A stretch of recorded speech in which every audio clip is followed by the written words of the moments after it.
I'm still Tom Lindsay. I'm the director of the Center for Higher Education at TPPF, on behalf of which I want to thank you for attending our panel, the title of which is Pursuing a College Degree. What does it cost and what is it worth? As a newcomer to Texas, I can't help but to be impressed at the seriousness with which citizens across the state, in fact across the country, have sought to address the challenges that we face today in higher education. Over the past 25 years, average costs in tuition and fees at colleges and universities in this country have risen 4 times faster than the rate of inflation and twice as fast as the rate of health care. As a result, the average loan debt that college graduates will carry in 2012 will be $25,000, and that's the average, which with interest will equal about $40,000. Now, facing an average loan debt of $40,000 has to be examined in the context of results found by a study done by the University of Chicago just last year in a book titled Academically Adrift. And what it found was that for the class of 2009, which consisted of a sample of students from elite universities across the country, 31% of these new college graduates have had to move back home with their parents because they can't find jobs. Of those students who have been able to find jobs, the majority is making less than $30,000 a year.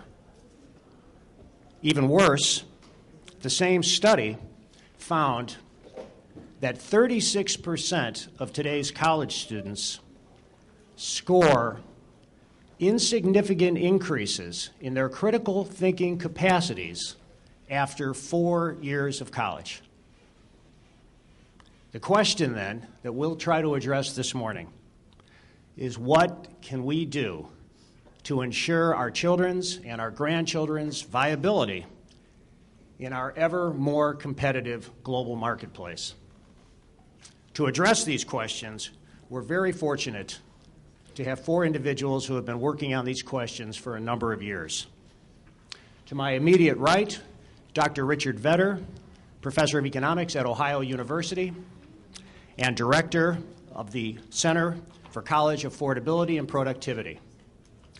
To his immediate right, Dr. Raymond Paredes, Commissioner of the Texas Higher Education Coordinating Board. Next to him, Tom Pauken, Chairman of the Texas Workforce Commission. And at the far right, last but not least, Senator Judith Zaffirini, Chair of the Senate Committee on Higher Education and co-chair of the Joint Committee on Oversight of Higher Education, Governance, Excellence, and Transparency. We'll begin with Dr. Vedder.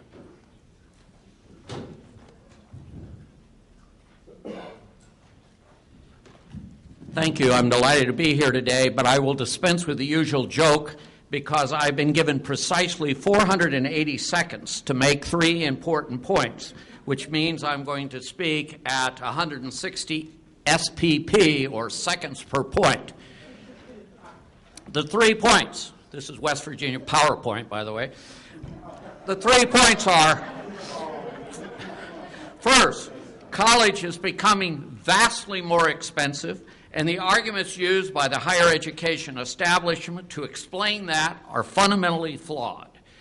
Second, we are turning out too many persons in traditional degree programs with predictable negative effects on academic quality, rigor, and efficiency. Third, as a consequence of point 2, there is a horrible mismatch between the realities of the American labor market and our decisions about allocating educational resources. First, rising costs. After adjusting for inflation, tuition fees have doubled over the past generation. The cost of college is rising faster than people's incomes, an unsustainable phenomenon in the long run. For years, families have dealt with this by borrowing more and more. But that avenue is starting to close as debt burdens grow dangerously large, as Tom pointed out. There are two main arguments that schools often use to explain the rise in costs. First, they often cite something called the Baumol effect, named after a famous economist who observed that it's inherently impossible to greatly improve productivity in the fine arts because it takes as many actors today, for example, to play King Lear as it did 400 years ago when it was written. We are told that teaching is like theater. It is to some extent. Now, there are a lot of holes in that argument, however. I will mention three quickly. First, at a typical university, the faculty constitute at most 1/3 of the total staff. My university has more administrators than students. In fact, I proposed allocating an administrator to every faculty member in an administrative reform move. Second, modern technology does allow for ways to improve productivity in teaching. Third, some of the faculty don't spend much of their time in the classroom anyway, as recent Texas data have shown. The other argument is that state appropriations for colleges have declined or stagnated. There's some truth to this, but I would point out that private schools receiving no such appropriations have raised their fees almost as much as the public ones. On to point two. President Obama tells us that as a national goal, we must try to regain world leadership, not try, we must regain world leadership in the proportion of adults with college degrees. Students are told they will not be successful in life unless they obtain a bachelor's degree. As a consequence, many students enter college who did poorly in high school, and these high schools often have already low academic standards by world standards. What percent of entering full-time students at UT El Paso graduated in 4 years? According to the government, 5%. Let's make that 6 years. The graduation rate is 32%. Big whoop. At High Standards Rice, however, the 4-year graduation rate is 83%. With such a high dropout rate, I ask, why doesn't Texas simply close UT El Paso? The results are not dramatically better at other schools. Even at, dare I say, UT Austin, I'm in trouble already, only 51% graduate within 4 years. Vast amount of resources go to teach students who fail to graduate or they take 5 or 6 years to do so at great cost to the student, to taxpayers, and other supporters of higher education. When students enter college who traditionally were at best mediocre high school students, you can either flunk a lot of them out or lower standards or do both. We have certainly lowered standards. By the way, I've been teaching forever, so I've seen this in my lifetime.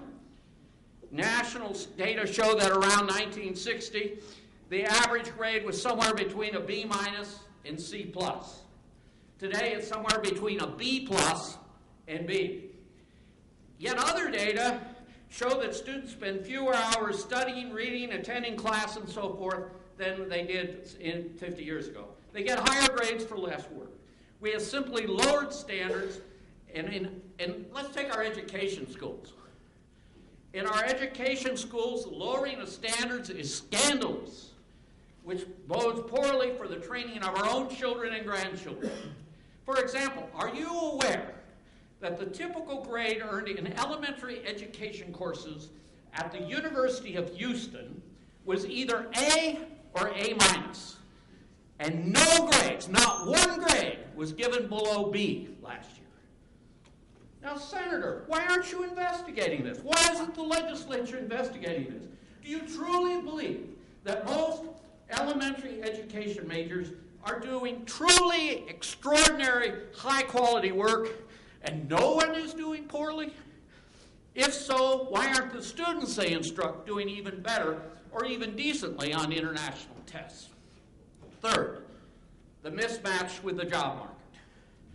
A consequence of sending too many persons into bachelor's degree programs is that we're turning out far more graduates than there are jobs in the traditional areas in which college students are employed, namely the managerial, professional, and technical fields.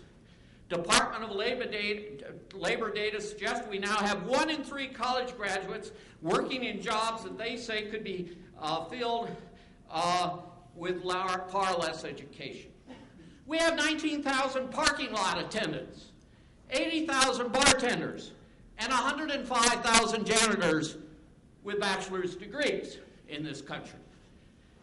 Yet we still need people to fix our plumbing and electricity, to cut our hair, to drive our taxis and long-distance trucks, and do other highly useful things not requiring a college degree, although perhaps in some cases some post-secondary training. Suppose a bar in Austin needs a bartender and gets 25 applications and 4 of them have college degrees. Bar owners are busy, can't take too much time searching for the right person, so they might decide to limit the search to the 4 college graduates. Thus, they are in effect imposing a college degree requirement for employment. Admittedly, someone with a chemistry degree might be able to make a better Long Island iced tea than someone without, possibly. But this is going on all over the country. So we have massive credential inflation. Perhaps in another decade or 2, you'll need a master's degree in janitorial studies to get a job as a custodian. Now, what does all this mean for public policy? It means legislatures should be skeptical about the mindless expansion of your universities. It means they should sharply question university presidents about their academic standards, their high dropouts, and so forth. Maybe you need to incentivize university to raise standards and graduate more students in a timely manner by tweaking your fundamental formula. Maybe you need to get more engaged on what's going on. He's telling me how long I have to talk. I have tenure, so I don't pay any attention to it.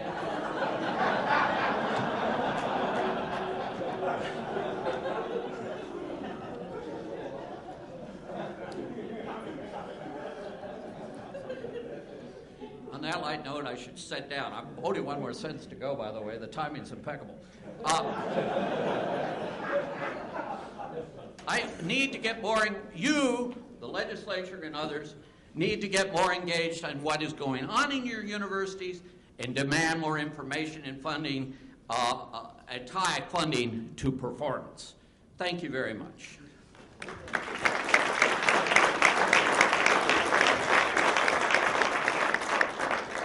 Thank you, Rich, and thank you for that argument against tenure.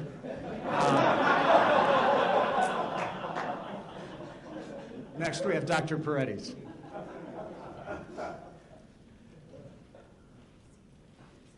Thank you, Rich. I get to be the voice of moderation now. I'm going to stay at my seat and talk from here.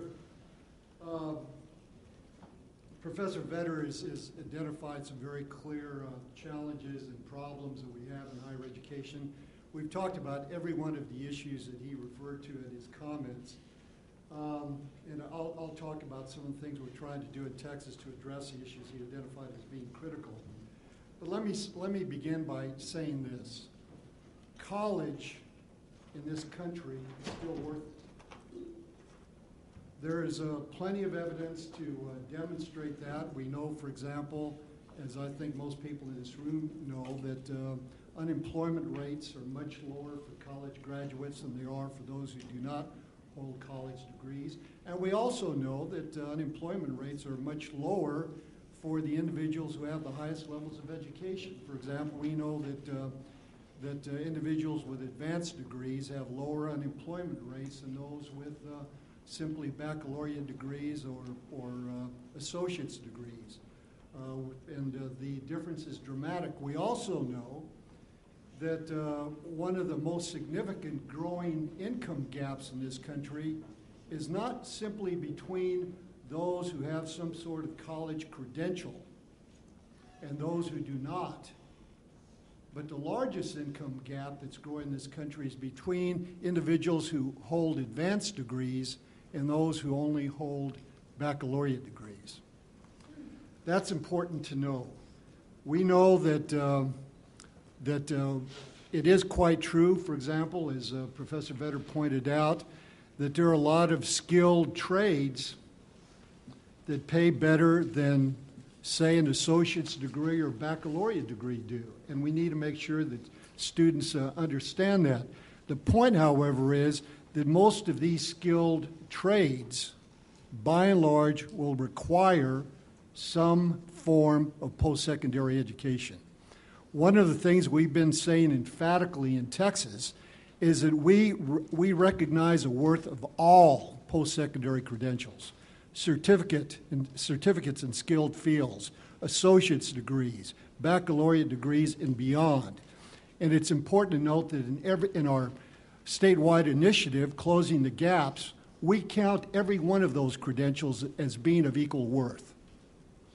You'll hear discussions around Texas about whether we're producing too many baccalaureates. We're not. There's a mismatch, as Professor Vetter pointed out, between the majors that students select and the jobs that are available to them, and we clearly have to improve in that area. But we don't have too many baccalaureates. We don't have too many people with associate's degrees. We don't produce too many students with certificates in career and technical fields. We need to improve our productivity in every one of those areas. The challenges that we have in Texas are fairly clear. Professor Vetter just identified them. We need to contain costs dramatically. There was a study that was made by McKinsey and Company a couple of years ago, a study called Winning by Degrees, and it found that there's a built-in cost inefficiency in higher education of somewhere between 15 and 30%, depending on the institution. I think that there's certainly evidence in Texas that that is the case, and we need to make sure that we contain costs. Secondly, it's also very true that we need to do a much better job of informing students when they enter our institutions of higher education, whether a community college or university, about where the jobs are. We do a lousy job of advising our incoming students in Texas higher education. What we typically do is if a student comes in and says, I want to major in philosophy, our advising consists of telling that student what you need, what courses you need to take to get a degree in philosophy. We very seldom say to students, well, what are you going to do with a degree in philosophy? If they say, I want to become the best formalist philosopher that ever lived, and I want to disprove all these theories of all these philosophers before me, fine. But if they don't have a clue, we might give them some information about where the jobs are. We know that 80% of students go to college to get a job. And we ought to do a better job of preparing them for the job market that exists in Texas or whatever state they live in. We have to improve quality and rigor. You know, one of the, and this is something that you see in public opinion polls all the time. Most Americans think that American higher education is in very good shape. And the reason they believe that, of course, is because they're thinking of the Harvards and the Stanfords and the Michigans and the Berkeleys. We have about 150 institutions of higher education in this country that are the envy of the world. But we have over 4,000 institutions of higher education in this country, and the bulk of them are struggling, and along exactly the same lines that Professor Vetter pointed out. We need to make sure, and this is something that concerns me a great deal here in Texas, we need to make sure that we preserve the quality of our institutions of higher education. I'm concerned about the growing gap between the resources of the best private institutions and public institutions. We must not reach a point in this country where the only people that can afford to get a quality education are the people who come from families that can afford to pay upwards of $50,000 a year to get that education. The so-called public Ivies, and there's been a lot of research on this issue, have declined in quality relative to the best private universities. I saw a study that almost universally acknowledged as the best public university in this country, the University of California at Berkeley, now pays faculty a salary somewhere between $30,000 and $35,000 lower than the salary that they could earn 40 miles away at Stanford. We have to make sure that our best public universities provide our best students who can't afford to go to those institutions have a quality education. What are some of the solutions that we need to consider in Texas? Well, as I pointed out, we need to make sure that we give students better information about where the jobs are when they enter a college. We can work closely with the Texas Workforce Commission to do that. We need better orientation so that we give students a better understanding of what it takes to be successful. One issue that I would like to use as a counterpoint to what Professor Vetter said is that I think instead of talking about flunking out students or not admitting students, we need to do a better job of mentoring and nurturing students. I have absolutely no reservations whatever about open admission standards, and we have a number of institutions that have that. But if you're going to have open admission standards, you have to make certain that you're committed to providing the academic support, the teaching that those students need to be successful. I believe very strongly that we need to do a better job of measuring learning outcomes. Institutions of higher education have resisted measuring how much students actually learn, but we have to do that. As costs go up, the general public and students want to know exactly what they're getting for their investment. They have the right to know that. We have to have a better balance between faculty and student interests. We need faculty to teach what students need, not simply the courses they enjoy teaching most that might be aligned with their research interests. We need to do a better job in developmental education. Developmental education in this country is a disaster. If we're going to admit students who are underprepared, we have an obligation to help them succeed.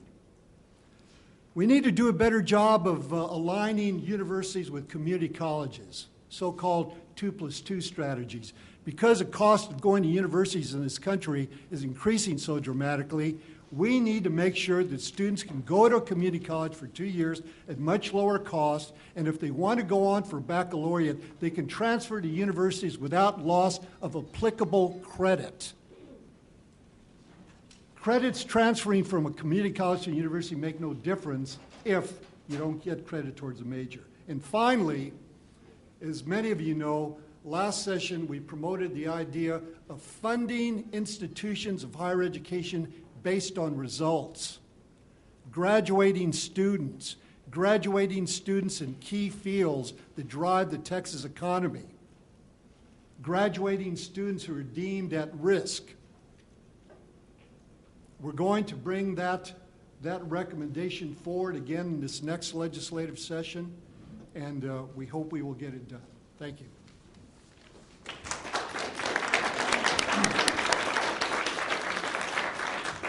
Thank you, Dr. Paredes. I wish I had talked to you before I got my degree in philosophy.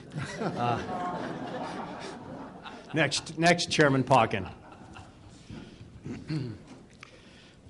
Thank you, Tom.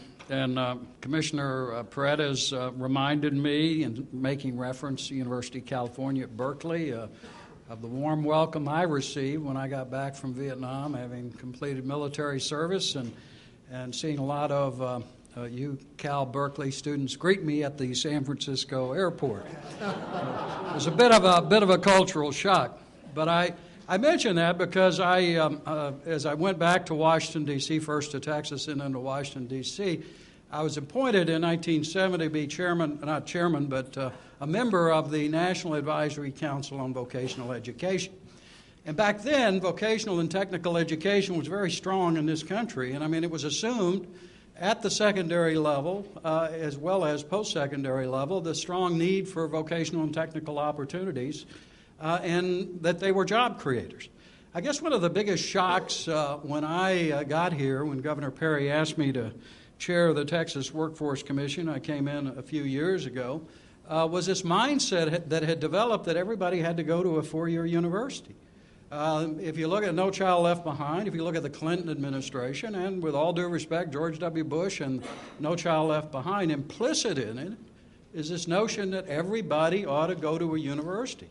I mean, why are we testing? Why do we have this TOS test in Texas that prepares everybody to go to a university? Why don't we have career-ready test and college-ready test? I mean, to me, it makes no sense, this push and this idea that everybody ought to go to a four-year university, particularly when you see the evidence. In a recent Wall Street Journal article, the number one demand for jobs in this country and, quite frankly, in this state is the skilled trades. Why aren't we teaching the skilled trades at the secondary school level? What happened to vocational and technical education? And I suggest it's a mindset which, well, that manufacturing industry, that's a dirty industry. We're going to replace it with the knowledge industry. Everybody's going to get a four-year degree, and it's going to be, economically advantageous for everybody to have it. I'm glad to see today that mindset is changing. When I first got here, that was the mindset, and more people are waking up and starting to ask the basic questions. Why are we doing what we're doing? Why are we teaching to the test? Not only is it an impediment on the local districts that want to put more emphasis on vocational and technical education in the secondary school level because their funding, their performance, all of this, how they're recognized in terms of whether they're doing well or doing poorly is based on teaching to this test. And quite frankly, separately, what does it do to critical thinking? When from the third grade on, the whole emphasis on every year, we spend all the year as teachers teaching to a test. What happens to the critical thinking? I hear it from high school teachers as they deal with students, and they're all anxious because they've been taking this test since the third grade on. What do I have to learn to pass the test? As opposed to critical thinking, logic, philosophy is very important, Dr. Lindsay. The importance of critical thinking skills. So this year I'm going to make a point of doing what I can to begin to undo this assumption that we got to push everybody to a four-year university. The reality is, as Marty Nimco has pointed out, that of the bottom 40% of a high school graduating class who go to a four-year institution, a four-year university, as their first choice for post-secondary education, 8.5 years later, 2/3 of them have not completed or graduated. You're setting people up for failure. And what do you do to the kids, many of whom are throwaways because you don't have in high school level, you don't have the vocational and technical opportunities that we once had in this state and across the nation? I mean, I recently visited the Craft Training Center in Corpus Christi, a marvelous public-private partnership, and different districts bring their kids to that program. It's sponsored by the public and private sector employers. And these kids, juniors and seniors, learn to be welders, electricians, pipe fitters. They've got great industry-certified people teaching them, and they're excited about what they're doing, and a number of them would have been throwaways or dropouts. We got to rethink this approach that everybody ought to go to a four-year university. And today, fortunately, the mindset's beginning to change. This sort of attitude, and I hate to say it, Washington and even in Austin, this kind of elitist attitude that everybody ought to go to a four-year university. There's a great article today in the New York Times, Texas Tribune wrote it, pointing out we need skilled craftsmen, we need operators, say employers. Mike Reeser, the chancellor of TSTC, said there's a misperception in the country that the worst bachelor's degree is more valuable than the best associate's degree. That mindset has to change. Our community colleges do a great job, and quite frankly, they've got to put more emphasis, in my estimation, on the skilled trades. It's a great bang for the buck and a real opportunity for Texas. I mean, we've got this Eagle Ford Shale project where there's a tremendous demand for skilled workers. There's a shortage. I hear it from employers as they come in our office at the Texas Workforce Commission. We've got an aging workforce, Tom. We need the skilled workers, the young people coming up. They don't know anything. And they're missing the opportunity, an opportunity that ought to be presented to them at the secondary school level to prepare. You know, no wonder they come into the community college or four-year institution because they haven't had that opportunity at the secondary school level. So let's begin to challenge some of these assumptions that have been out there for a particular period of time. You know, as I've made the case, and we've got to change tax policy as well, but even in because we've lost 1/3 of our U.S. manufacturing base over the last decade. That's 5.5 million good U.S. manufacturing jobs that have gone overseas, been outsourced, or simply went away. Now, the irony is Texas is number 2 in the nation on manufacturing. We're holding, at least treading water. You got to change policy tax policy at the national level to address this issue, because literally we have a tax policy which rewards the private equity buyout guys while punitively taxing people who are Main Street producers, manufacturers. So you got a tax policy which incentivizes exporting prosperity and exporting American jobs overseas. That can be reversed. In fact, David Hartman here in Austin has a marvelous concept as to how to do that. But that aside, even in difficult economic times, there's a shortage of skilled workers. And the importance of understanding that, of encouraging young people through apprenticeship programs, through training programs, through our career schools, as well as our public institutions, this is an area that we really need to focus on, and I'm glad to see that the message is getting out there. The important thing, Andrew Grove said it, one of the founders of Intel. You know, people say, oh, well, manufacturing, I literally had a prominent columnist for a major national financial institution. We were together at a program up in South Carolina talking about a number of these issues, and in the dinner afterwards he said, oh, we don't need manufacturing. It's just a dirty industry. We're glad to lose those jobs. But listen to Andrew Grove of Intel, who said, it's hard to innovate if you're not making. And we're not making much anymore. So we've got to rebuild our manufacturing basis. We've got to, as Matthew Crawford, who's written a marvelous book, From Shop Class to Soul Craft, put an emphasis on the importance of working with one's hands and get away from this elitist notion that everybody ought to go to a four-year university. And so I hope we can't do anything here in Texas about national tax policy. I wish we could.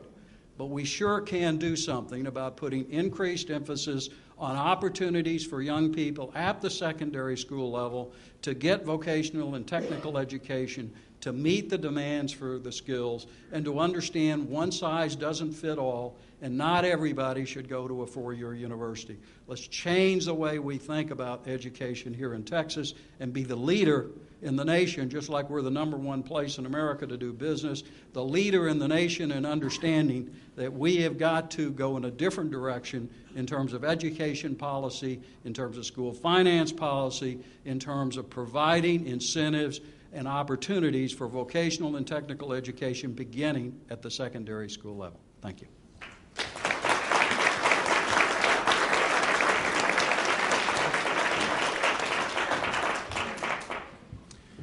Thank you, Chairman Pauken. Next, Senator Zaffirini.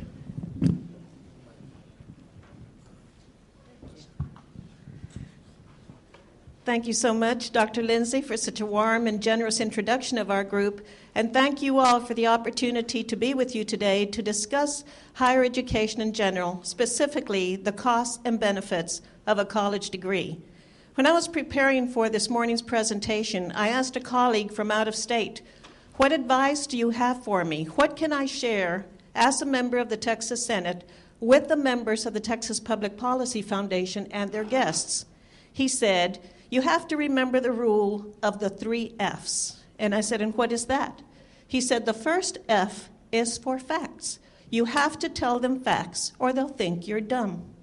Well, you heard this morning, both Dr. Lindsay and Dr. Paredes give us some excellent facts, and I hope to provide some more. The second F, he said, is fun. You have to make it fun. You have to make them laugh or they'll think you're boring. Well, this morning you heard Dr. Vetter and you heard Mr. Pauken tell you some pretty good jokes. They made you laugh. They were fun. I'll try to come up with a joke, maybe two. But what he said, the third F is the most important because, you see, The third F requires you to bare your soul, to tell them who you are and why, to provide for them the perspective of a legislator who cares deeply about higher education, as do they. Because, you see, said this colleague from another state far from Texas, the third F is for philosophy. Well, today we will focus on those three F's to some extent at least. Mirabeau B. Lamar, the third president of the Republic of Texas, who is also known as the father of education, said it best: "A cultivated mind is the guardian genius of democracy." Those treasured words have lived with us since, and it was his vision that led to the creation of the first statewide public school system and the establishment of our two public national research universities, the University of Texas at Austin and Texas A&M University. He understood then what many of us believe today, and that is very simply that an educated community benefits not only the students, but also the community itself, including the business community, the schools, the colleges, and the universities, and of course, our state. So let us always remember that helical relationship among those bodies as we talk about the cost and the benefit of a college degree. Today, I offer you my perspective in general as a legislator, but more specifically as chair of the Senate Higher Education Committee, a position that I thank Lieutenant Governor David Dewhurst for, and in fact asked him for it before he appointed me. Clearly, there are so many ways that we can improve and strengthen higher education in Texas, including not only controlling the costs, in fact, reducing the cost of a degree, but also enhancing the benefits. There is so much that we can do and must do.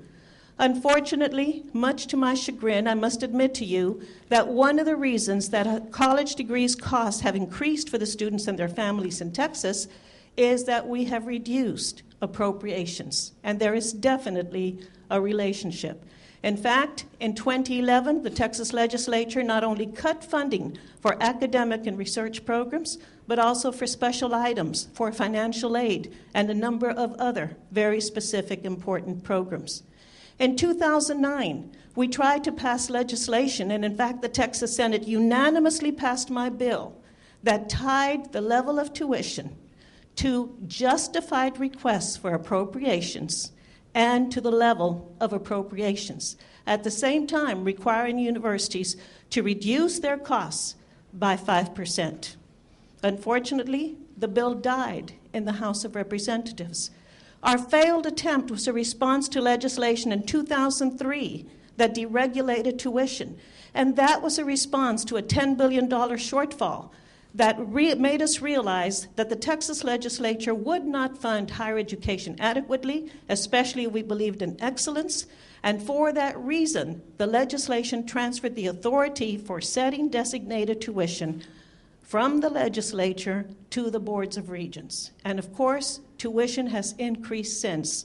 And because of that, many of us have worked very, very hard to control the cost of a college degree to students and to their families without sacrificing excellence, and that is critical. Thank God for philanthropists, because through their generosity, we have been able to improve academic and research programs, strengthen financial aid, and enrich cultural and social and athletic programs because of them. But because as legislators, we recognize that we in Texas are blessed by them, we also try to relate to them by passing a bill that Representative Dan Branch and I authored in 2009. And that particular bill provides matching funds for contributions for research. It also provides rewards for excellence and provides incentives for academic progress and success, all related to streamlining programs, wonderful programs.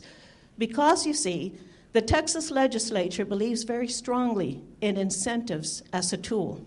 And for that reason, we provide incentives for students by giving them rewards for graduating timely, for completing their degrees without excessive hours. We offer flat rate tuition that we authorized, again through legislation that we piloted first at the University of Texas at Austin, allowing a student to pay the same rate for 16 or more hours that he or she would pay for 15.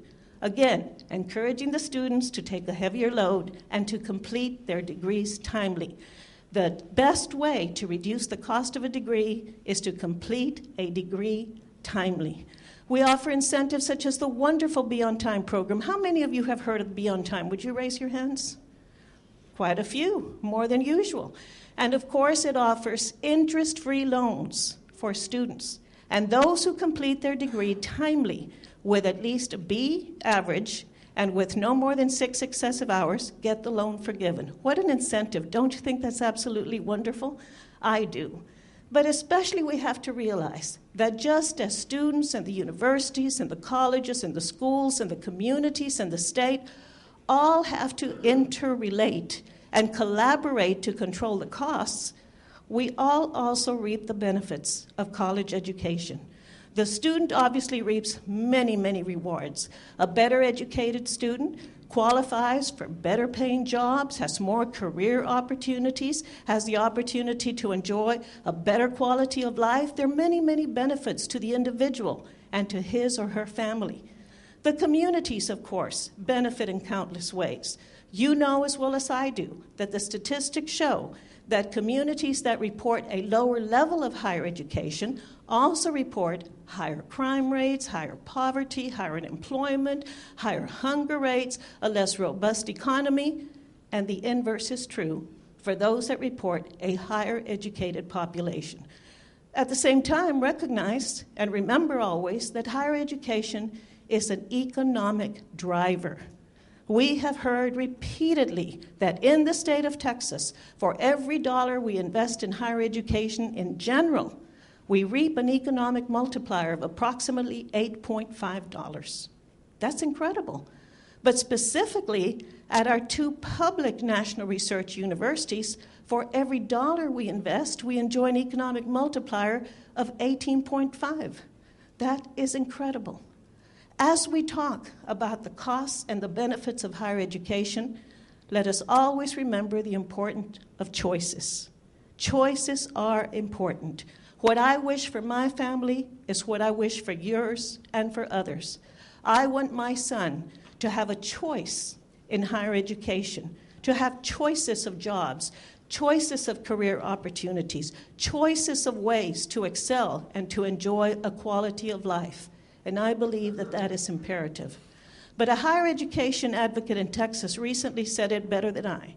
And she said, in higher education, what we must do is offer the right product for the right student at the right price at the right time.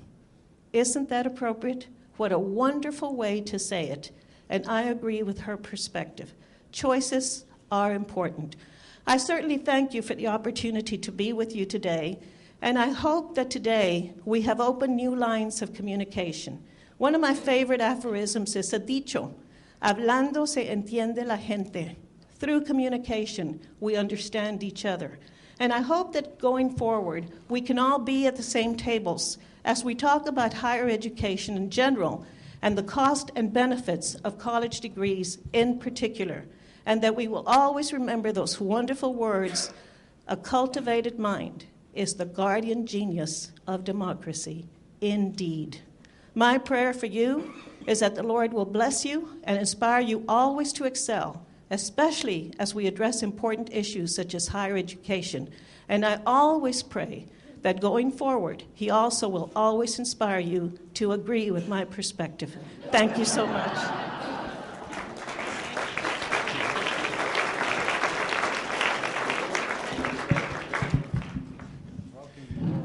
Thank you very much, Senator Zaffirini.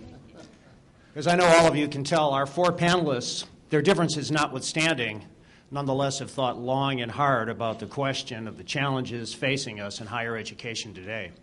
We have a little more than 20 minutes for questions from the audience.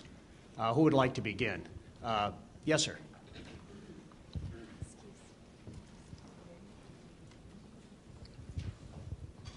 Hello.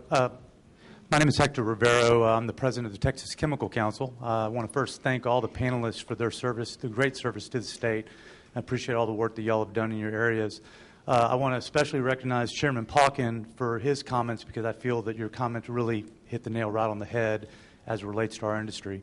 I represent about 200 chemical manufacturing facilities in the state, over 300,000 jobs, high-paying jobs in this state, and we employ a large number of chemists and biologists and engineers and lawyers and accountants, and those are very, very important within our industry.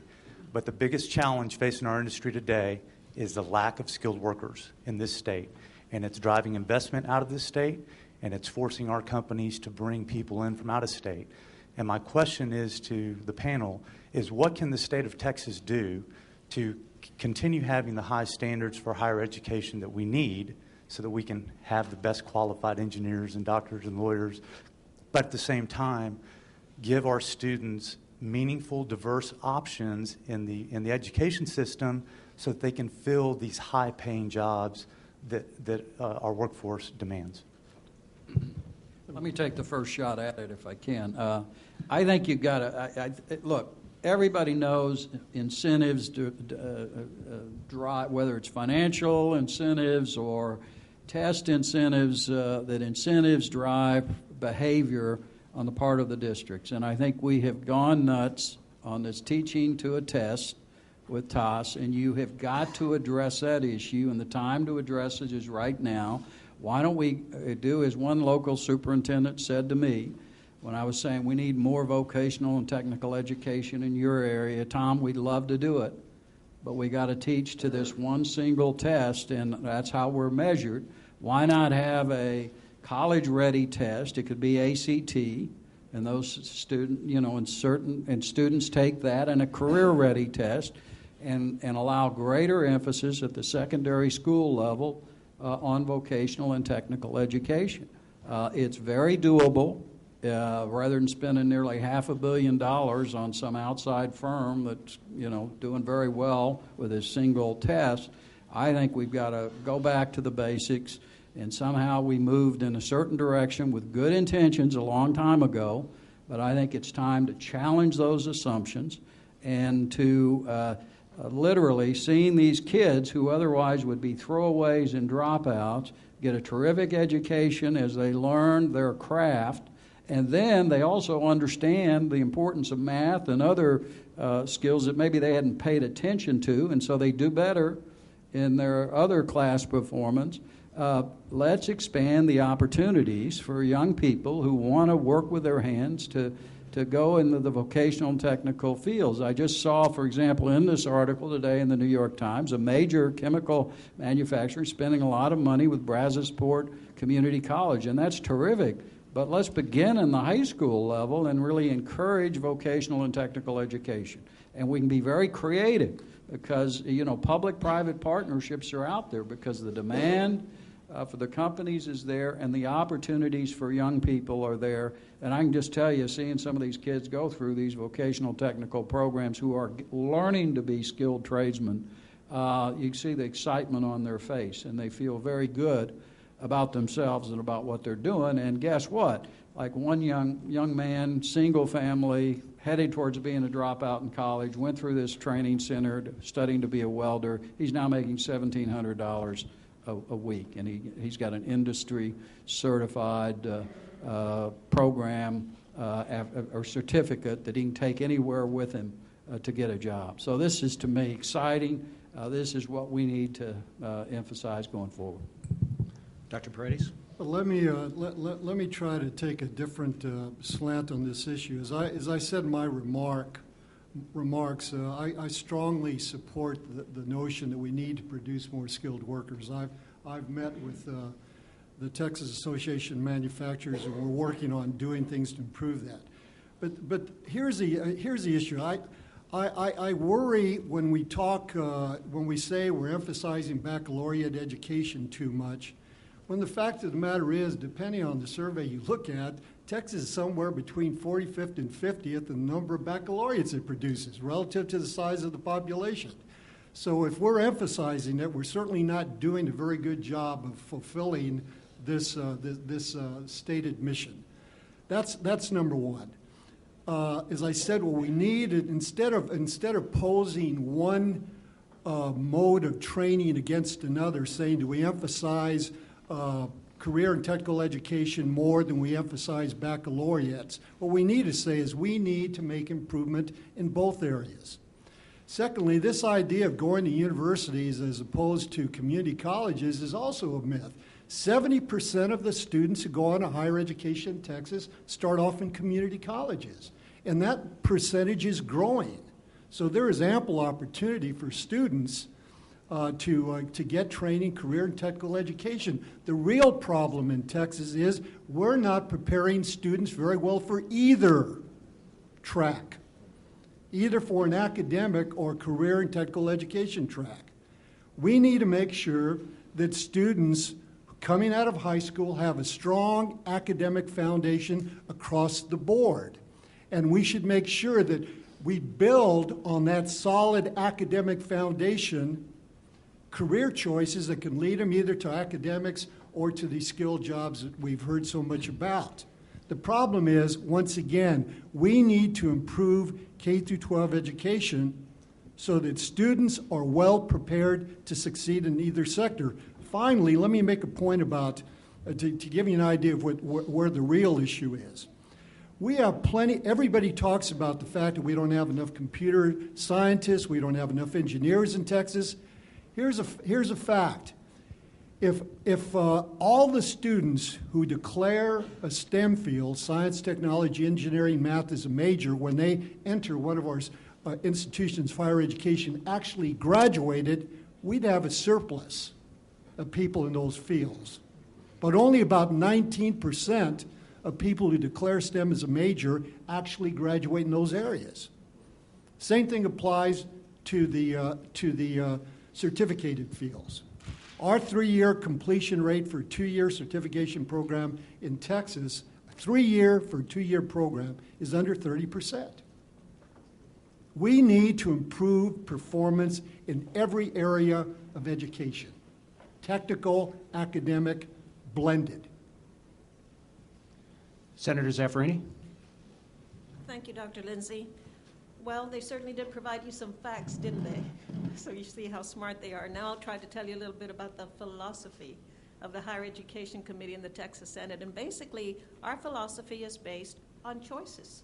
And there is a lot that I agree with about what Chairman Potkins said, but I certainly agree with everything that Dr. Paredes said. And the reason for that is that students must have choices. And what we believe through the Texas legislature and through the legislation that we have passed is that in providing those choices, we have to tie in higher education through our colleges and universities to pre-K.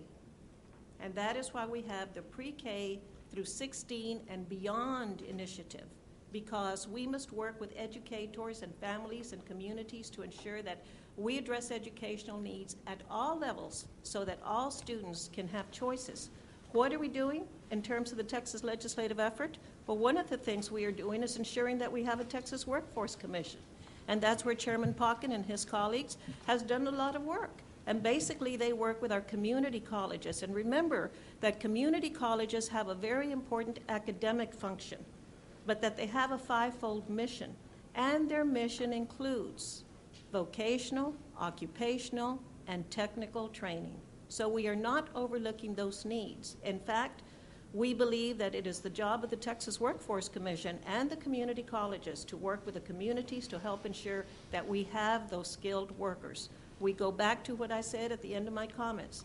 Hablando se entiende la gente. There must be communication among all the sectors involved. And the more effectively they can communicate, the more productive and successful they can be. Very briefly, I know there are a lot of questions. Very briefly, I need to comment. Let's be frank. There is a deep philosophical divide here in Texas as to the approach to education. I just did an interview with Houston Chronicle editorial board. The day before was a prominent higher education figure in the state of Texas. I'll leave the person's name unstated for the purposes of this discussion. And I made the points that I made here, and the individuals on the editorial board said the person before me had said they want everybody to go to college and everybody to go to a university. What you're doing is it impacts funding for community colleges dealing with skilled trades versus the four-year higher education institutions when you've got a limited pie. In secondary, when you've got this approach to education in Texas at the secondary school level that everybody ought to be prepared for college, you really have a diminished vocational technical program at the secondary school level because of the financial incentives and the performance incentives that are out there, and that needs to be addressed. And we've got to be open about it and at least have that debate and the discussion and get away from this 4x4, this approach that everybody ought to be prepared for college. Career ready and college ready, they're two different approaches we could take. We don't have to adopt the German system, but we've got to at least rethink vocational and technical education beginning at the secondary school level and apply the kind of emphasis to it that was once there in this country. Dr. Vetter? Listening to this discussion, 4 words come to my mind that I think deal with all of this. The words are scarcity, information, incentives, and innovation. Scarcity means we don't have enough resources to do everything. Nationwide and in Texas, we've been cutting down on our expenditures by state governments on higher education because we have other priorities too. We want to take care of the elderly who are growing by leaps and bounds. I'm one of them. I'm part of the problem, not the solution. So we have to make choices. That's why we need efficiency, productivity gains, and do things smarter in higher ed. And we're not doing that as much as we should. We're not doing that probably here in Texas. I've looked at some data on Texas, but this isn't an indictment of Texas. It's a national phenomenon. Information is abysmal. Students, high school students, get abysmal information. They're not learning what these gentlemen and the senator are telling us and what the questioner raised. We have terrible information. Do philosophy majors graduate, even looking at college graduates, do philosophy majors make as much as chemical engineers? Of course not, but do students know this? Are they aware of this? Do they fully recognize this? Do seniors know more than freshmen? We don't know. What the hell? Did UT have a good year last year? Who knows? In terms of learning, I was on this National Spellings Commission, by the way, run by a bunch of Texans, by the way.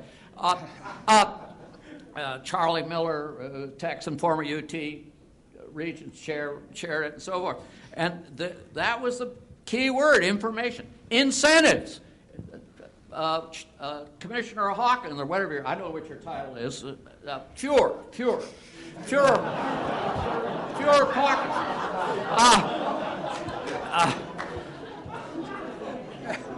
Talked about incentives. A pharmacy student at the doctoral level, if I read the documents right, receives over 30, the universities receive over 30 times as much subsidy for one of those students as for a beginning baccalaureate student in Texas. Now, those numbers may be slightly off, but the incentive systems are skewed, so universities do certain things that maybe they shouldn't do because of the incentives are out of whack. Maybe they're out of whack between conventional higher ed and the rest of education, and maybe you need to redo the incentives. And last is innovation. We do, more or less, teach the same way Socrates did 2,400 years ago. It's the only profession, teaching is the only profession with possible exception of prostitution, where there's been no productivity advance in 2,400 years. Now, why don't we do something about it? Why don't we? We are making some inroads, but the incentive systems don't work that way. I get up, I taught last quarter, I got up in front of 40 students, taught the same way I did in 1965, 46 years ago, using slightly different lecture notes. I teach a history course, and a lot of history has passed in that time, so I had to update a little bit. Did pretty much the same damn thing I did 46 years ago. And I am not alone, because the incentive system isn't there to change. So those are the key words: scarcity, information, incentives, and innovation. You get those things taken care of, your problems will not go away, but they'll be reduced. Thank you. Right in front here. I love what you just said, and I appreciate that you have clearly laid out what the problems are. But the thing that I didn't know that upset me the most is that the kids are not completing their programs. Why are they not? Because you can't fix it until we know why. Is it money? Is it motivation? Is it incentive? Because you're telling me the kids are there, but they stop. What stops them?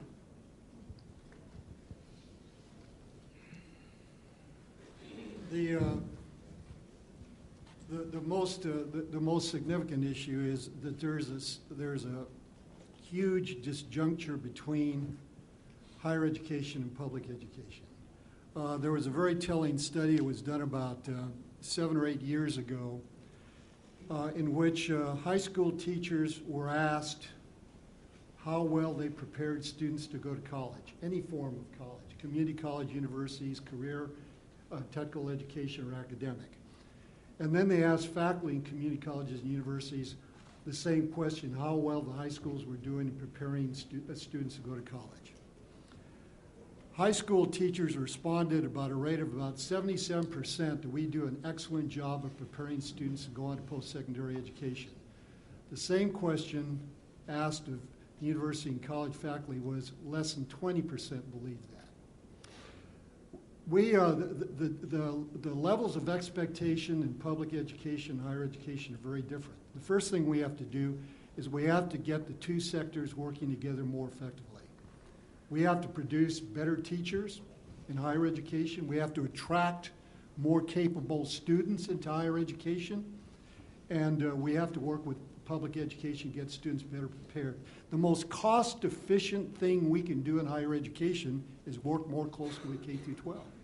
The main issue, I'll stop there because we're out of time. The main issue is lack of adequate preparation for either career and technical education programs or academic programs. Let me add very briefly, look, you've got this mindset that everybody is pushed to go to college. I mean, I got a number of kids, for some, it was great.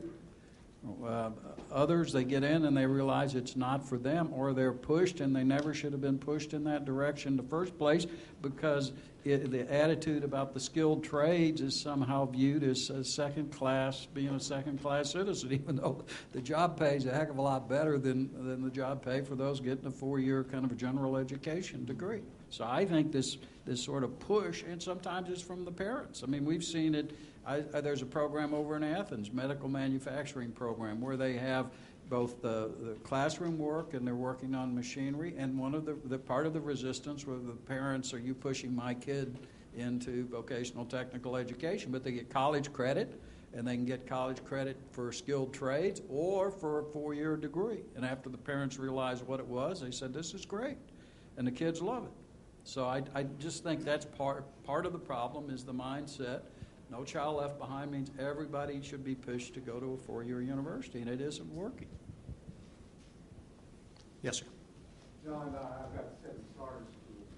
One of the issues that needs to be addressed is alignment, and you got to start with our teaching colleges in order to relook, like what you said, get our teachers to better be able to come up with the chemistry to connect with the kids. And then the second word is alignment, is aligning the education with the jobs. You know, first of all, your grade schools, high schools, colleges, let them be talking to each other. And let manufacturing and your service industries, I haven't heard anything about service industries, which is needed, and your advanced degrees, everybody needs to sit down together and start working out a plan of action. How would you come up with that plan of action?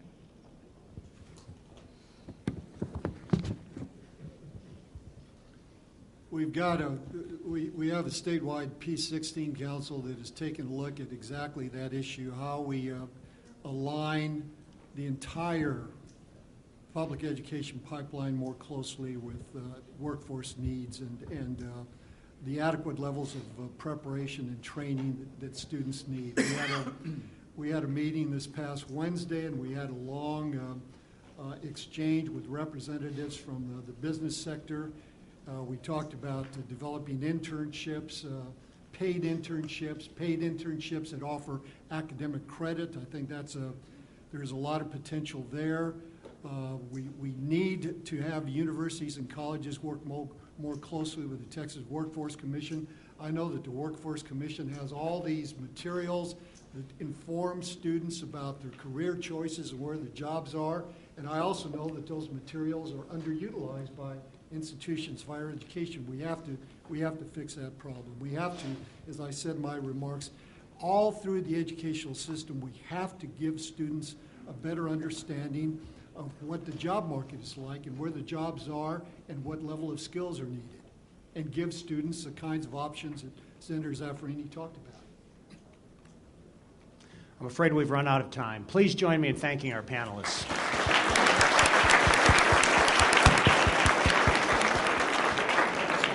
And please remember to fill out your evaluation forms on the chair there.